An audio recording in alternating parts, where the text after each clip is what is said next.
can't call out. I have to go to work. But there's literally a tornado. Like,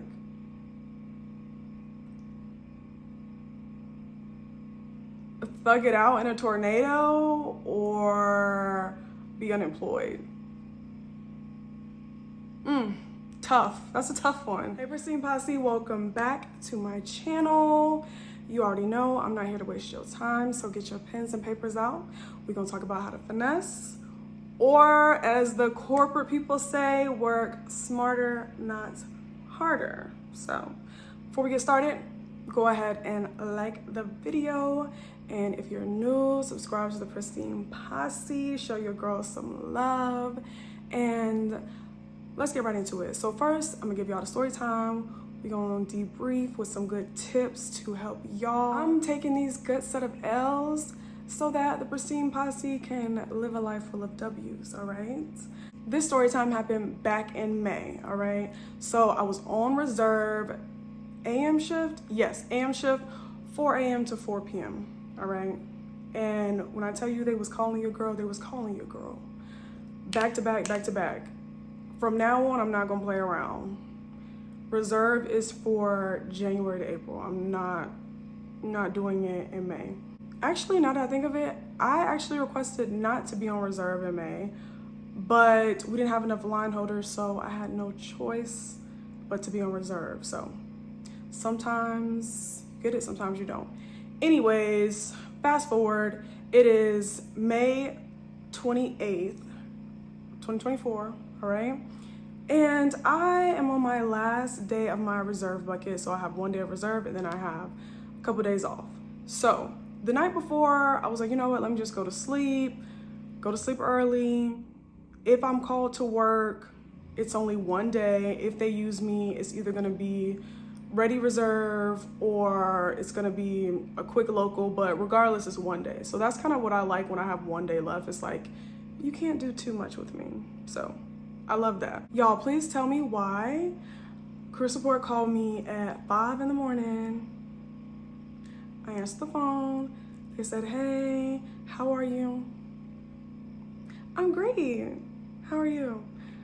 They're like, good. Okay, we just want to let you know we have a local for you and your report time is going to be at 9 o'clock. I said, okay, great. Thank you. They were like, okay, you know, self-notify, all that stuff. So I self-notify. It's 5 in the morning and I was well rested. So I'm like, you know what? Okay. I was intending to go to the gym by 5:30. So I was already gonna plan to get up, get myself together. Mind you, I was sleeping good and it was raining outside. You know, you always sleep good when it's dark, when it's raining, like that good quiet storm vibe. That's what it was given. But you know, crew support is always gonna call you when you're having a good rest. All right. Now I have plenty of time before I have to get to work. So I'm just like, let me go get some McDonald's breakfast. I love their pancakes. All right, for a quick little meal. So I was like, let me go up there, up the street. It's only about 10 minutes away, okay? Just 10 minutes. I leave my house. Now it's raining a little hard, but nothing too crazy. I'm like, this is a quick go there and come back. So I was like, I can do it. I'm on the road. I noticed that trees have fallen. So I'm just like, okay, maybe that was from last night, whatever the case may be. Driving. And it seems like in the matter of those 10 minutes, okay, not even 10, I would say 5, the weather literally went from low rain to rainstorm to thunderstorm, right? And I was like, whoa, this is a lot of water. It's like getting intense. So I put on my hazard lights and I'm like driving slow because I'm like, okay, this is kind of getting intense. I see a bus parked over to the side. Like they have their caution lights on. They don't even move anymore. And I'm like, should I be concerned? Should I not move anymore? I was like, I'm just getting breakfast. Like, I just want to hurry up and get this mission over with so I can come back to the house. Y'all, I'm literally 1 light away from McDonald's. And all of a sudden there's a notification that pops on my phone that says, warning, severe tornado occurring right now in Texas. I'm literally in a tornado, y'all. So I had to pull over because it was getting crazy. I mean, trees moving, cars just pulled over to the side. Then the power went out, the street lights went out. Mind you, it's already dark outside, but the sun is like about to come up soon, but the street lights went out. It was like pitch black outside. Then it was like flickering on and off. Then the horn, the siren for tornadoes went off. I was like, I cannot believe I'm literally in a tornado right now. I just wanted some McDonald's. I just want to see the last episode of Friends. Like, it's not, why is it that deep? Why is it that deep? I literally had to pull over. It's flooding at this point. It was actually crazy. Like, I was just praying a tree does not hit my car because I don't have time. Like, it was actually quite a scary experience. You know, like, I would have loved to film the content for you guys, but I don't know how people can always whip out their phone and start recording, because I was like, I'm not about to film my last final moments. Like, I'm good. Let me just pray and put the phone down. Like, not about to be recording everything. It was crazy. So the time is now 6:30 a.m. If I want to call out, I have to do it within 2 hours. So before 7, so I literally have 30 minutes. However, at the same time, I look up my absences and see how many excuses I have left. I don't have any more. I don't have any excuses left to excuse my absence if I were to call out. Which means that if I decide to call out, that means voluntary termination. Yeah. So I was like, oh, can't call out. I have to go to work. But there's literally a tornado. Like,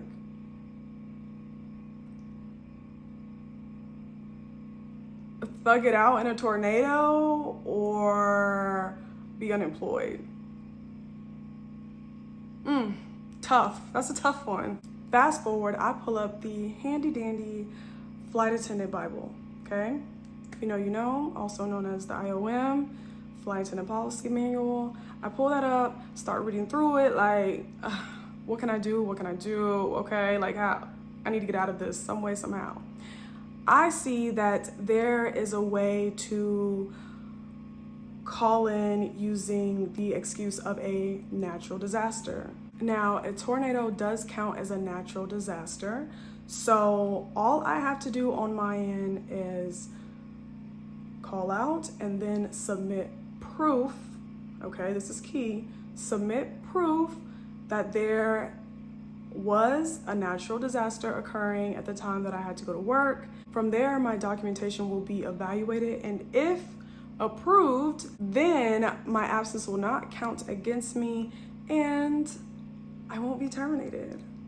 So I was like, all right, let's do that now. Okay, I literally have like 15 minutes left before the 2-hour call out, because if I call out less than at 2 hours, then I'm gonna get a non-working SAT. If you get 3 of those, then you're fired, and I already have 2. So I got too many L's up against me, all right? But we're not gonna talk about that today. One story time at a time, okay? So I called in and I sent them a picture of this, and I will insert it here.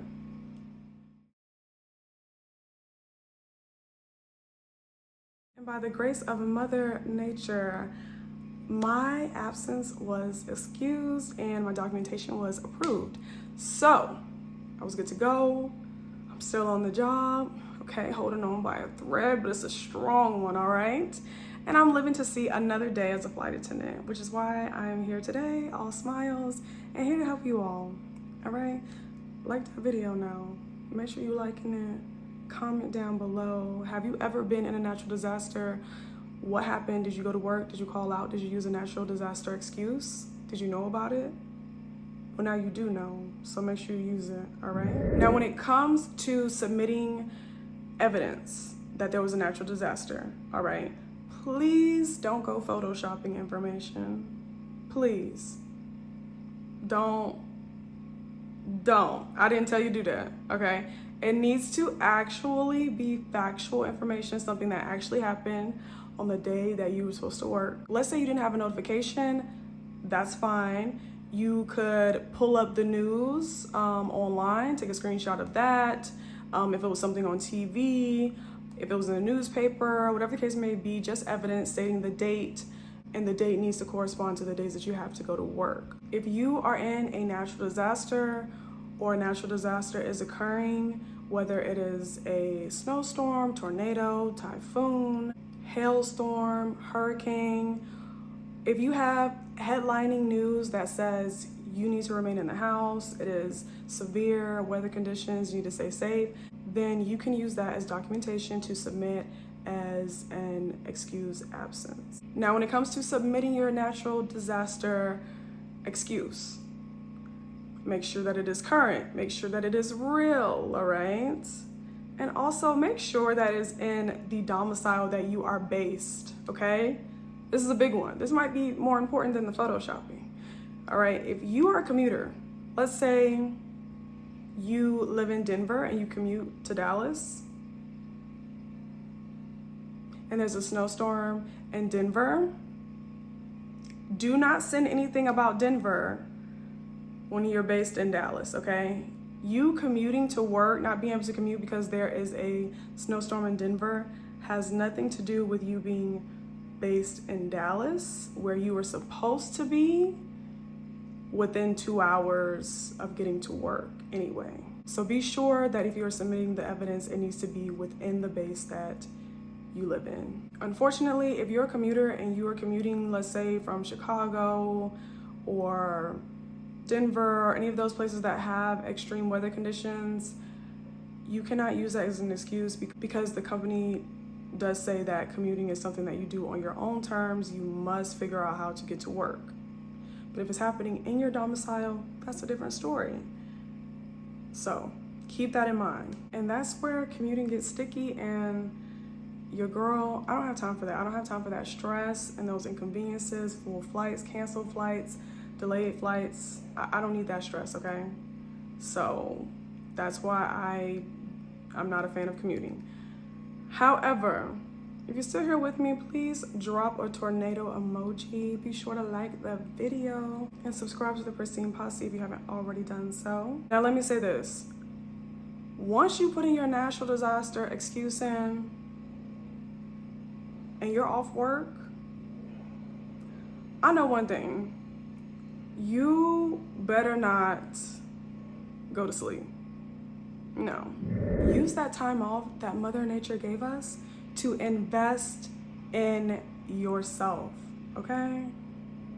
Now I know you're asking, Pristine, what does that mean? Investing in yourself means that you are putting time, money, and energy into making your current or future life better. Some examples of investing in yourself include unbigging your back and hitting the gym, okay? Clean home, clean mind. Binge watching my channel for free game to help you in this flight attendant journey. Or if you just like to watch my channel in general, it's all good too. And that's gonna help invest in yourself. But guess what? Sleep is not an option. And you know why? Because if it wasn't for that natural disaster, you would be awake and at work. So be awake and make yourself useful, all right? You can sleep when you're dead. You can sleep when you're dead. All right, Pristine Posse, now I cannot be spilling all the tea and all the tips on the World Wide Web. So if you would like a one-on-one coaching with me, definitely email me for a one-on-one at pristinepores@gmail.com. I'll be sure to link it down in the comments. But while we're on the topic of working smarter and not harder, let's also talk about taking risks, okay? Because y'all know back in my early days of being a flight attendant, when I first got in, not knowing the gist, how everything works, okay? There's reserve life, and then there is ready reserve. And ready reserve is where I tend to want to risk it all because I don't want to sit at the airport like a sim character all day, all right? However, let's just chat real quick about when is the best time to risk it all. I'm gonna drop just a little bit of game when it comes to taking that risk while you're on ready reserve. Now, first things first, I always recommend doing your job, okay? Doing your job. That's what I recommend. If they call you and they put you on ready reserve and you have to be on ready reserve from 6 a.m. to 3 p.m. or 4 a.m. to 2 a.m. or 9 to 9, whatever the case may be, do your job, okay? This is what you signed up for. Do not try to bend the rules. Don't try to go home. Don't, all right? I just need to put that disclaimer because I don't want y'all going around saying, oh my God, I did what you did and now I don't have a job. No, it's always a risk, honey. So keep that in mind, all right? That's the disclaimer. All right, so tip number 1, if you're on probation, babe, you need to be playing your role. You need to be doing your job, okay? Now, I have not been on probation for a while, so I don't even remember the parameters. I do remember that there was not a lot of room for error and playing around. That's what I do remember. So just stick it out, honey, and stay at the airport, all right? I know it can get boring, it can get long-winded, but I highly recommend keeping yourself busy, whether that's reading a book, planning out your schedule for the next month, journaling, catching up with family, catching up with friends. I don't know, knit a sweater, do some CBTs. There are plenty of things you can do instead of try to go home and then get called into work and then you can't make it to work and then now you don't have a job. And now you really have all the free time to sit at home. So please don't do it. Tip number 2, if you are a flight attendant and you are a commuter, log off. You can go ahead and exit this video because this is not for you. When it comes to risking it while on ready reserve, these are for people who live in base and who live close enough and can report back to work within 20 minutes, okay? Yeah, so do not risk it. I have a story time where I was commuting and I decided to risk it and I got in trouble. Yeah, and that was my first and last time doing that as a commuter. I will link that story time down below in the comment section because that was a day. So these next few tips are for flight attendants who live in base. And if you so happen to leave while you're on ready reserve, when you're not supposed to, if crew support calls you, you can run, skip, hop, jump, fly, and get back to the airport in time to do whatever you are assigned to do, all right? That's who this is for, okay? Now that we got those disclaimers out of the way, let's talk about it. So, as you know, taking a risk is a risk. Nothing is guaranteed, honey. All right, that's first thing. Now, here are my few factors that I will consider the best time to maybe take that risk, okay? Live on edge a little bit. All right, so first things first, the least amount of days in your bucket, the better the risk, okay? The better the chances of not being called from crew support. For example, let's say you have a 4-day bucket, which is 4 days that you are on reserve. If you are called to be on ready reserve on day 1 of your 4-day bucket, you need to stay at the airport. However, if it's day 4 of your 4-day bucket, the last day, and they call you for ready reserve, at that point, there's not really much crew support can do in terms of utilizing you. So your chances of being called are lower. Not obsolete, but just, lower. Now, I will say also put yourself on do not call first. Mine is like on that permanently, so I don't think I've ever changed it to call first. Tip number 2, if there is bad weather, if there are any holidays, especially the day after a holiday and you're called, if there are any events, like Super Bowl, concert, conference, honestly, you can just look up things going on in your area, big events going on in your area, and if it's on that day that you have ready reserve, you need to stay, okay? Because you may get called because people are flying, they're zipping in and out, all right? I remember when the Taylor Swift concert came, I didn't even know they were called Swifties, but they were deep, all right? They were full in that airport and everybody was working that day. So definitely stay, don't risk it. Tip number 3, put in early release requests, okay? For example, let's say crew support called me at 4 a.m. and said, hey, we want you to stay ready reserve, which is sitting at the airport, from 6 a.m. to 3 p.m. And I'm like, okay. As soon as I get off that phone, I'm going to put in my requests for early release. Yes, I'm putting it in before I even arrive. Yes, I do that. So I'm gonna put it in. And then once I get there, there are 2 times that they actually check it and they will like accept or deny your request. However, you don't have to wait, all right? You can always call. So I don't try to bug them. I'll probably wait, you know, give it about 3 or 4 hours. I will call crew support and just say, hey, I'm just checking the status of my early release request. Could you check on that for me? And they will check on it. And I promise you, I don't know what it is with the other flight attendants, but when it comes down to me, okay, you and I, pristine posse, asking you shall receive. Okay, closed mouths do not get fed. So you need to call them and you need to ask. I don't know why there are other flight attendants who say, don't call them, because if you call them, then they're gonna use you. They're literally the messenger. The messenger does not have it out to get you. Like, calm down. Honestly, just call, ask for an update. The worst thing they can do is deny it, all right? But I've called plenty of times and they will tell me like exactly why. They'll be like, oh, hey, we can't do it today because we need at least 2 people staffed and you are the last 2. Also, I've had them approve my early release plenty of times.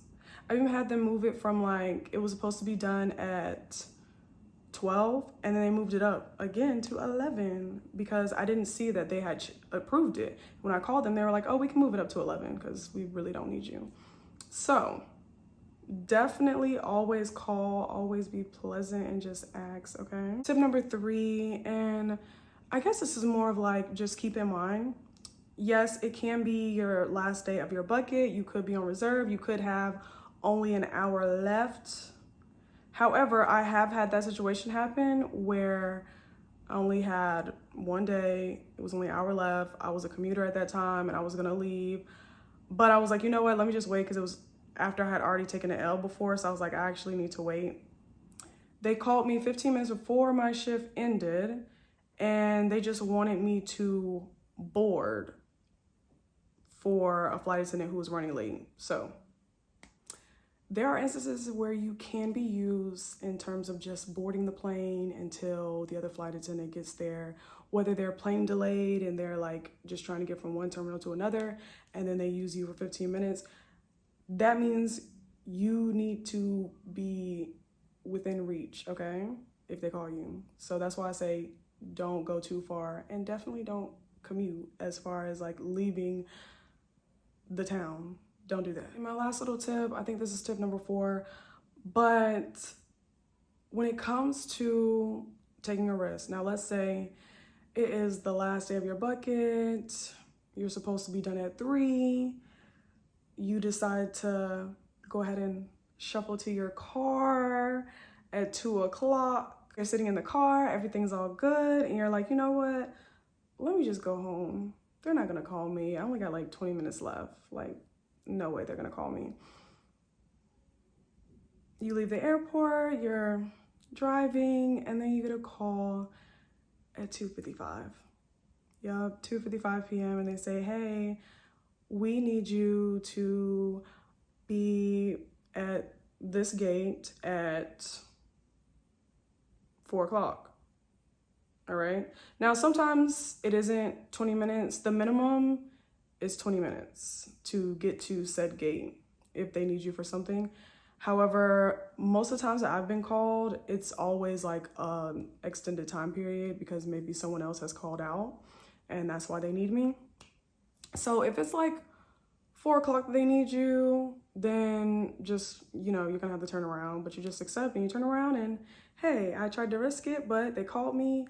By the grace of God, I can just turn around instead of getting in trouble for it. So that's one thing.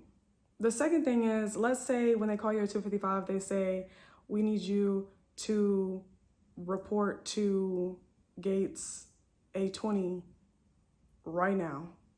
Like, right now. Because the flight attendant called out and we're trying to leave on time. And you're in the car and you're far away. At this point, let me give you a few little tips to try to get you to work without getting in trouble. So go ahead and accept it, all right? And then you're gonna turn around, you're gonna speed, all right? So I don't advise you living far away. Like, you need to be within 20 minutes. Don't do this if you know traffic is building up. And when you turn back around and you go back to the airport, don't go to the employee lot because you're gonna have to take a shuttle 9 times out of 10. So go all the way to the airport to the gates, like park at the gates. You're gonna have to go ahead and pay that little fee that everyone pays for daily parking as if you're a passenger about to get on the flight. Yeah, just get yourself all the way there, okay? And hurry up, run, skip, hop, jump, and hurry up and get through KCM to get to your flight. Now, let's say they call you in the midst of you doing all that because it's past 20 minutes and they're like, where are you? All right, at this point, you can either say, oh my God, I went to the wrong gate. Like, didn't you say B? Or didn't you say D? Say a gate that's far, okay? Say a gate that's far. Oh my God, I thought you said D40, not A20. What am I thinking? Okay, I'm gonna head there now. Okay, that's gonna buy you about 10 minutes. Or you can say the train is not working, because that does happen sometimes. And the train is like, only one train is working, so it takes longer.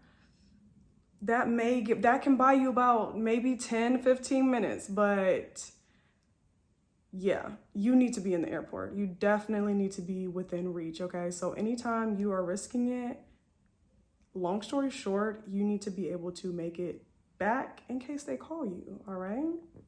So those are all my tips, all right? Risking it, I don't recommend, all right? Just for peace of mind, just stay at work, all right? Just stay at work, do your job, and just play a role. But you know, if you want to live on edge, those are my tips. Hope you guys enjoyed this video. Let me know your tips down below. If you're a flight attendant, let us know. Has crew support ever called you during ready reserve? How late was it? How fast do they need you to report to the gate? Let us know, okay? Let us know, is it worth the risk? Have you took a risk before? Do you recommend it? Do you not recommend it? Let us know. I hope you guys enjoyed this video and I will see you in the next one.